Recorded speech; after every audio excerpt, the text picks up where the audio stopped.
I've been attached with the feeling of now waking up with you by my side.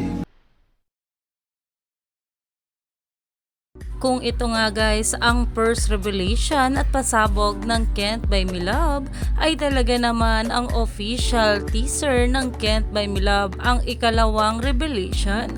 Narito nga guys sa nasabing video na talaga namang kikilabutan nga sa sobrang ganda.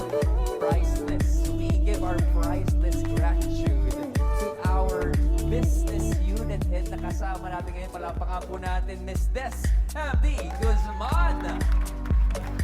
I love you, Miss Des.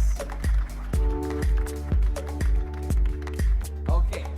Well, meron kaming regalo sa cast members ngayon and of course sa mga creators and directors because I think kakagawa lang nung itong special na regalo na hindi pa napaparoon nila. Okay? And syempre, big surprise din para sa ating lahat. So, if you can look behind you or sa screens natin, I invite our cast members to look at our screens because for the first time ever, mga pamilya, i-reveal na natin yung second pasabog po natin. And this is the official teaser trailer of the finale ng Can't Buy Me Love. So everyone who's watching, I invite you to watch this. Kahit gaano kakomplikado ang buhay natin ngayon, sa akin simple lang. Mahal na mahal kita, Rachel. Mahal din kita.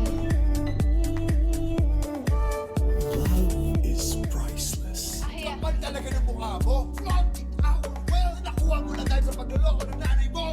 But family is also priceless. We are not going to acknowledge the new owner because I have plans of getting GLC back. The moment na i-announce ko na ikaw ang bagong owner ng GLC, your decision will be the most important in the room. It's the Tanuecos. Pumayag silang tulungan tayo, pero gagawin lang nila yon if she agrees to marry Steven. My heart is not for sale. Sinisingil na ang lahat ng may utang. Pinayagan siya mag-post ng bail? Ma, do something about it. Lalaban tayo. Gusto mo pa nagsala, huli ka namin sa salang kidnapping. Sabihin mo lang sa akin anong pwede kong gawin. Pag-amuya ka ng pamilya mo. Do you love him? What? Mahal mo ba si Snoop? Iniipit talaga nila ako eh. Pati si Snoop dinamay. Kausapin mo si Ling. Kahit na hindi mo alam kung paano, malalaman mo rin. One day, when everything's okay, magiging tayo. Puso ang siyang magiging kabayaran. I want GLC back. Hindi ko pa magagawa yun ng basta-basta.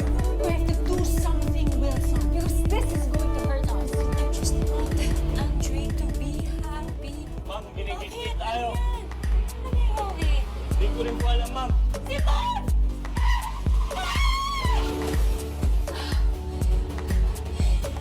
Nagbibintangan mo yung pamilya ko sa nangyari sa nanay mo? Yung matatahimik pa tayo? Oo, Biko!